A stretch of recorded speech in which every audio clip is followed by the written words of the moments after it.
Hello, welcome to Stories with Sophia. My name is Sophia, and today we're going to be reading a childhood favorite story of mine, Little Thumbelina.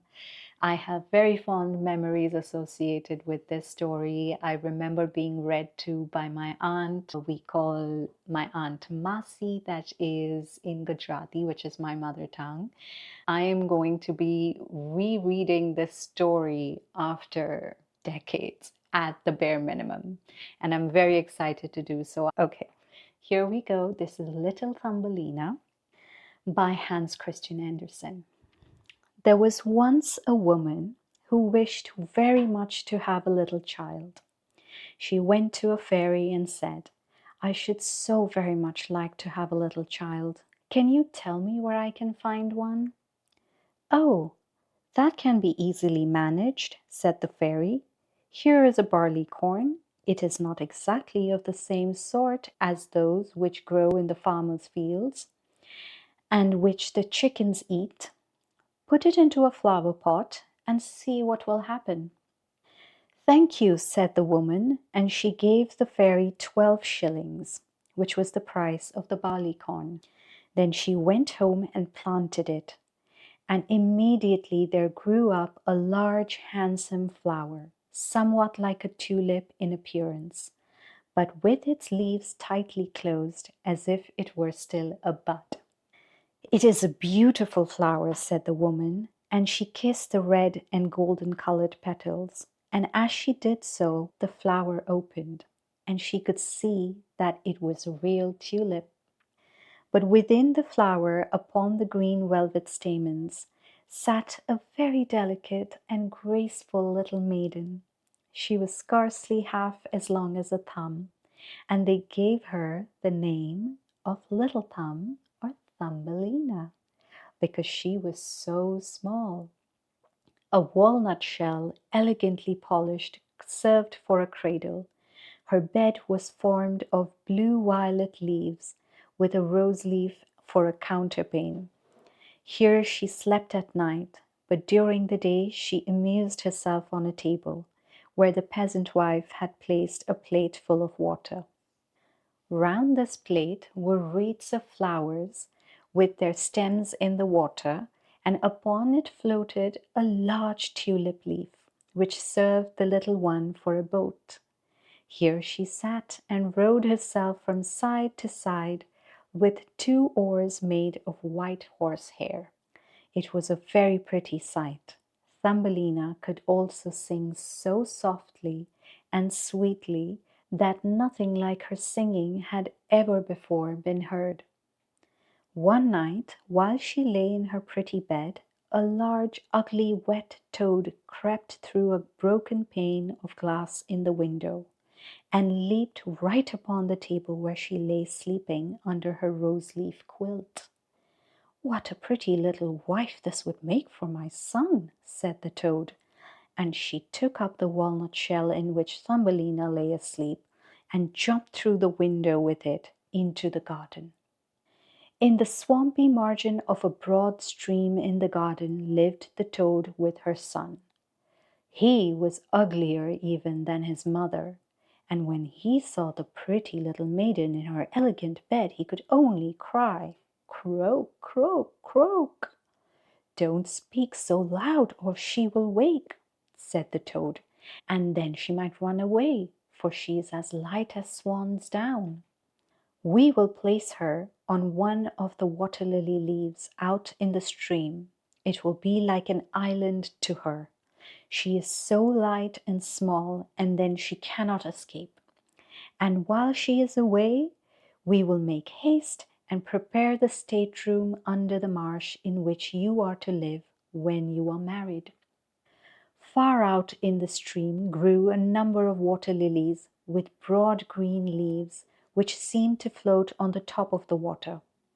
The largest of these leaves appeared farther off than the rest, and the old toad swam out to it with the walnut shell in which Thumbelina still lay asleep. The tiny creature woke very early in the morning and began to cry bitterly when she found out where she was, for she could see nothing but water on every side of the large green leaf and no way of reaching the land. Meanwhile, the old toad was very busy under the marsh, decking her room with rushes and wild yellow flowers to make it look pretty for her new daughter-in-law.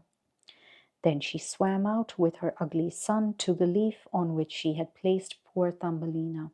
She wanted to bring the pretty bed that she might put it in the bridal chamber to be ready for her. The old toad bowed low to her in the water and said, "Here is my son, and he will be your husband, and you will live happily together in the marsh by the stream." Croak, croak, croak was all her son could say for himself. The toad took up the elegant little bed and swam away with it, leaving Thumbelina all alone on the green leaf, where she sat and wept. She could not bear to think of living with the old toad and having her ugly son for a husband.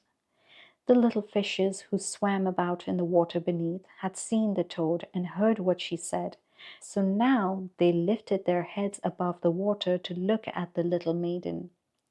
As soon as they caught sight of her, they saw she was very pretty, and it vexed them to think that she must go and live with the ugly toads.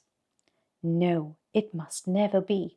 They gathered together in the water round the green stalk which held the leaf on which the little maiden stood, and gnawed away at the root with their teeth.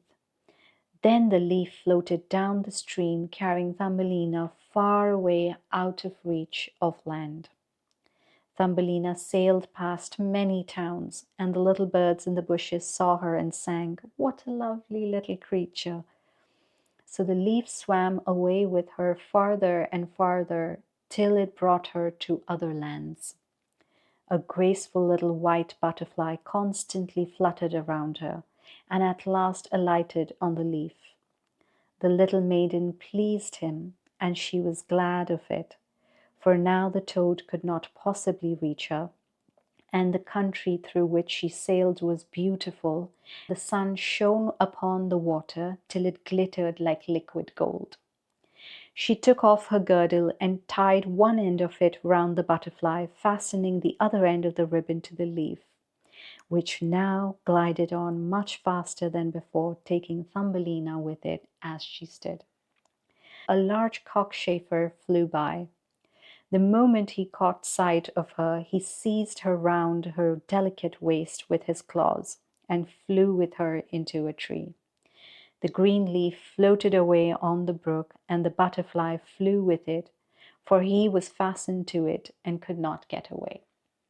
Oh, how frightened Thumbelina felt when the cockchafer flew with her to the tree. But especially was she sorry for the beautiful white butterfly which she had fastened to the leaf, for if he could not free himself, he would die of hunger. But the cockchafer did not trouble himself at all about the matter. He seated himself by her side on a large green leaf, gave her some honey from the flowers to eat, and told her she was very pretty, though not in the least like a cockchafer. After a time, all the cockchafers who lived in the tree came to pay Thumbelina a visit. They stared at her, and then the young lady cockchafers turned up their feelers and said, "She has only 2 legs. How ugly that looks!" "She has no feelers," said another. "Her waist is quite slim." "She is like a human being." "Oh, she is ugly," said all the lady cockchafers. The cockchafer who had run away with her believed all the others when they said she was ugly. He would have nothing more to say to her, and told her she might go where she liked. Then he flew down with her from the tree and placed her on a daisy, and she wept at the thought that she was so ugly that even the cockchafers would have nothing to say to her. And all the while she was really the loveliest creature that one could imagine, and as tender and delicate as a beautiful rose leaf. During the whole summer, poor little Thumbelina lived quite alone in the wide forest. She wove herself a bed with blades of grass and hung it up under a broad leaf to protect herself from the rain. She sucked the honey from the flowers for food and drank the dew from their leaves every morning. So passed away the summer and the autumn, and then came the winter, the long, cold winter. All the birds who had sung to her so sweetly had flown away, and the trees and the flowers had withered. The large shamrock, under the shelter of which she had lived, was now rolled together and shriveled up. Nothing remained but a yellow, withered stalk. She felt dreadfully cold, for her clothes were torn, and she was herself so frail and delicate that she was nearly frozen to death. It began to snow too, and the snowflakes, as they fell upon her, were like a whole shovelful falling upon one of us, for we are tall, but she was only an inch high. She wrapped herself in a dry leaf, but it cracked in the middle and could not keep her warm, and she shivered with cold.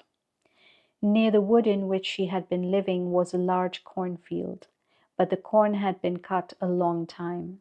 Nothing remained but the bare, dry stubble standing up out of the frozen ground. It was to her like struggling through a large wood. Oh, how she shivered with the cold! She came at last to the door of a field mouse, who had a little den under the corn stubble. There dwelt the field mouse in warmth and comfort, with a whole room full of corn, a kitchen, and a beautiful dining room. Poor Thumbelina stood before the door just like a little beggar girl, and asked for a small piece of barley corn, for she had been without a morsel to eat for 2 days. "You poor little creature," said the field mouse, for she was really a good old mouse. "Come into my warm room and dine with me." She was pleased with Thumbelina, so she said, "You are quite welcome to stay with me all the winter if you like, but you must keep my rooms clean and neat and tell me stories, for I shall like to hear them very much." And Thumbelina did all that the field mouse asked her, and found herself very comfortable. "We shall have a visitor soon," said the field mouse one day. "My neighbor pays me a visit once a week. He is better off than I am. He has large rooms and wears a beautiful black velvet coat. If you could only have him for a husband, you would be well provided for indeed. But he is blind, so you must tell him some of your prettiest stories." Thumbelina did not feel at all interested about this neighbor, for he was a mole. However, he came and paid his visit, dressed in his black velvet coat. "He is very rich and learned, and his house is 20 times larger than mine," said the field mouse. He was rich and learned, no doubt, but he always spoke slightingly of the sun and the pretty flowers, because he had never seen them. Thumbelina was obliged to sing to him, "Ladybird, ladybird, fly away home," and many other pretty songs. And the mole fell in love with her because she had so sweet a voice. But he said nothing yet, for he was very prudent and cautious. A short time before, the mole had dug a long passage under the earth, which led from the dwelling of the field mouse to his own, and here she had permission to walk with Thumbelina whenever she liked. But he warned them not to be alarmed at the sight of a dead bird which lay in the passage. It was a perfect bird, with a beak and feathers, and could not have been dead long. It was lying just where the mole had made his passage. The mole took in his mouth a piece of phosphorescent wood, and it glittered like fire in the dark. Then he went before them to light them through the long dark passage. They came to the spot where lay the dead bird. The mole pushed his broad nose through the ceiling so that the earth gave way and the daylight shone into the passage. In the middle of the floor lay a swallow, his beautiful wings pulled close to his sides, his feet and head drawn up under his feathers. The poor bird had evidently died of the cold. It made little Thumbelina very sad to see it. She did so love the little birds. All the summer they had sung and twittered for her so beautifully. But the mole pushed it aside with his crooked legs and said, "He will sing no more now. How miserable it must be to be born a little bird! I am thankful that none of my children will ever be birds, for they can do nothing but cry tweet, tweet, and must always die of hunger in the winter."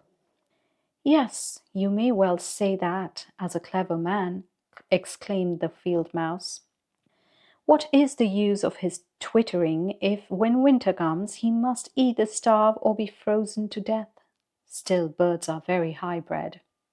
Thumbelina said nothing, but when the two others had turned their backs upon the bird, she stooped down and stroked aside the soft feathers which covered his head, and kissed the closed eyelids. "Perhaps this was the one who sang to me so sweetly in the summer," she said, "and how much pleasure it gave me, you dear pretty—" The mole stopped up the hole through which the daylight shone, and then accompanied the ladies home. But during the night Thumbelina could not sleep, so she got out of bed and wove a large beautiful carpet of hay. She carried it to the dead bird and spread it over him with some down from the flowers which she had found in the field mouse's room. It was as soft as wool, and she spread some of it on each side of the bird so that he might lie warmly in the cold earth. "Farewell, pretty little bird," said she, "farewell. Thank you for your delightful singing during the summer when all the trees were green and the warm sun shone upon us." Then she laid her head on the bird's breast, but she was alarmed, for it seemed as if something inside the bird went thump, thump. It was the bird's heart. He was not really dead, only benumbed with the cold, and the warmth had restored him to life. In autumn, all the swallows fly away into warm countries, but if one happens to linger, the cold seizes it, and it becomes frozen and falls down as if dead. It remains where it fell, and the cold snow covers it. Thumbelina trembled very much. She was quite frightened, for the bird was large, a great deal larger than herself. She was only an inch high. But she took courage, laid the wool more thickly over the poor swallow, then took a leaf which she had used for her own counterpane and laid it over his head. The next night she again stole out to see him. He was alive, but very weak. He could only open his eyes for a moment to look at Thumbelina, who stood by holding a piece of decayed wood in her hand, for she had no other lantern. "Thank you, pretty little maiden," said the sick swallow. "I have been so nicely warmed that I shall soon regain my strength and be able to fly about again in the warm sunshine." "Oh," said she, "it is cold out of doors now. It snows and freezes. Stay in your warm bed. I will take care of you." She brought the swallow some water in a flower leaf, and after he had drank, he told her that he had wounded one of his wings in a thorn bush, and could not fly as fast as the others, who were soon far away on their journey to warm countries. At last he had fallen to the earth, and could remember nothing more, nor how he came to be to where she had found him. All winter the swallow remained underground, and Thumbelina nursed him with care and love. She did not tell either the mole or the field mouse anything about it, for they did not like swallows. Very soon the springtime came, and the sun warmed the earth. Then the swallow bade farewell to Thumbelina, and she opened the hole in the ceiling which the mole had made. The sun shone in upon them so beautifully that the swallow asked her if she would go with him. She could sit on his back, he said, and he would fly away with her into the green woods. But she knew it would grieve the field mouse if she left her in that manner, so she said no. I cannot. Farewell then, farewell, you good pretty little maiden, said the swallow, and he flew out into the sunshine. Thumbelina looked after him, and the tears rose in her eyes. She was very fond of the poor swallow. Tweet, tweet, sang the bird as he flew out into the green woods, and Thumbelina felt very sad. She was not allowed to go out into the warm sunshine. The corn which had been sowed in the field over the house of the field mouse had grown up high into the air and formed a thick wood to Thumbelina, who was only an inch in height. You are going to be married, little one, said the field mouse. My neighbor has asked for you. What good fortune for a poor child like you. Now we will prepare your wedding clothes. They must be woolen and linen. Nothing must be wanting when you are the wife of the mole. Thumbelina had to turn the spindle, and the field mouse hired 4 spiders who were to weave day and night. Every evening the mole visited her and was continually speaking of the time when the summer would be over. Then he would keep his wedding day with Thumbelina. But now the heat of the sun was so great that it burnt the earth and made it hard like stone. As soon as the summer was over, the wedding should take place. But Thumbelina was not at all pleased, for she did not like the tiresome mole. Every morning when the sun rose and every evening when it went down, she would creep out at the door, and as the wind blew aside the ears of the corn so that she could see the blue sky, she thought how beautiful and bright it seemed out there, and wished so much to see her dear friend the swallow again. But he never returned, for by this time he had flown far away into the lovely green forest. When autumn arrived, Thumbelina had her outfit quite ready, and the field mouse said to her, in 4 weeks the wedding must take place. Then she wept, and said she would not marry the disagreeable mole. Nonsense, replied the field mouse. Now don't be obstinate, or I shall bite you with my white teeth. He is a very handsome mole. The queen herself does not wear more beautiful velvets and furs. His kitchens and cellars are quite full. You ought to be very thankful for such good fortune. So the wedding day was fixed, on which the mole was to take her away to live with him deep under the earth and never again to see the warm sun, because he did not like it. The poor child was very unhappy at the thought of saying farewell to the beautiful sun, and as the field mouse had given her permission to stand at the door, she went to look at it once more. Farewell, bright sun, she cried, stretching out her arm towards it, and then she walked a short distance from the house, for the corn had been cut and only the dry stubble remained in the fields. Farewell, farewell, she repeated, twining her arm around a little red flower that grew just by her side. Greet the little swallow from me if you should see him again. Tweet, tweet sounded over her head suddenly. She looked up, and there was the swallow himself flying close by. As soon as he spied Thumbelina, he was delighted. She told him how unwilling she was to marry the ugly mole and to always live beneath the earth, never more to see the bright sun. And as she told him, she wept. Cold winter is coming, said the swallow, and I am going to fly away to the warmer countries. Will you go with me? You can sit on my back and fasten yourself on with your sash. Then we can fly away from the ugly mole and his gloomy rooms, far away over the mountains into warmer countries where the sun shines more brightly than here, where it is always summer and the flowers bloom in greater beauty. Fly now with me, dear little one. You saved my life when I lay frozen in that dark, dreary passage. Yes, I will go with you, said Thumbelina, and she seated herself on the bird's back, with her feet on his outstretched wings, and tied her girdle to one of his strongest feathers. The swallow rose in the air and flew over forest and over sea, high above the highest mountains, covered with eternal snow. Thumbelina would have been frozen in the cold air, but she crept under the bird's warm feathers, keeping her little head uncovered, so that she might admire the beautiful lands over which they passed.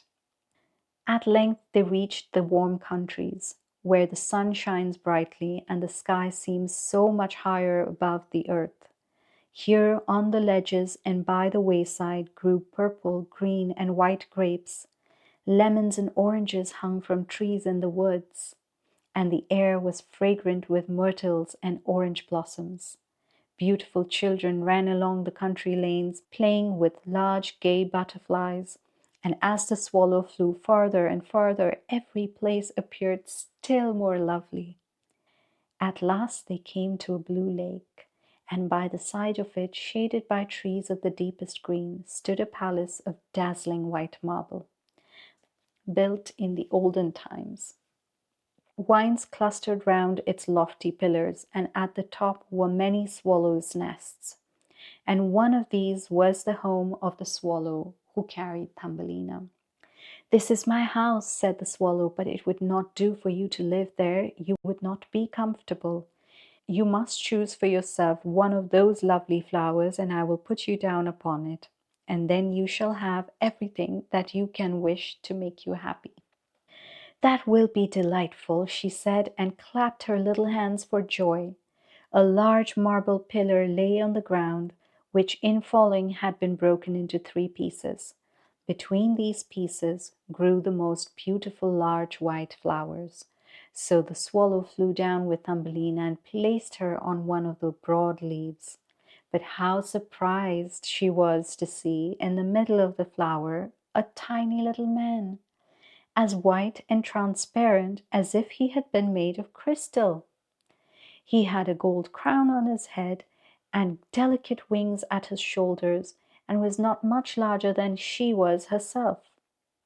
He was the angel of the flower, for a tiny man and a tiny woman dwell in every flower, and this was the king of them all. "Oh, how beautiful he is!" whispered Thumbelina to the swallow. The little prince was at first quite frightened at the bird, who was like a giant compared to such a delicate little creature as himself, but when he saw Thumbelina, he was delighted, and thought her the prettiest little maiden he had ever seen. He took the gold crown from his head and placed it on hers, and asked her name and if she would be his wife and queen over all the flowers. This certainly was a very different sort of husband from the son of the toad or the mole, and with his black velvet and fur. So she said yes to the handsome prince. Then all the flowers opened, and out of each came a little lady or a tiny lord, all so pretty it was quite a pleasure to look at them. Each of them brought Thumbelina a present, but the best gift was a pair of beautiful wings, which had belonged to a large white fly, and they fastened them to Thumbelina's shoulders, so that she might fly from flower to flower. Then there was much rejoicing, and the little swallow who sat above them in his nest was asked to sing a wedding song, which he did as well as he could, but in his heart he felt sad, for he was very fond of Thumbelina and would have liked never to part from her again. "You must not be called Thumbelina any more," said the spirit of the flowers to her. "It is an ugly name, and you are so very lovely. We will call you Maya." "Farewell, farewell," said the swallow with a heavy heart, as he left the warm countries to fly back into Denmark. There he had a nest over the window of a house in which dwelt the writer of fairy tales. The swallow sang, "Tweet, tweet," and from his song came the whole story.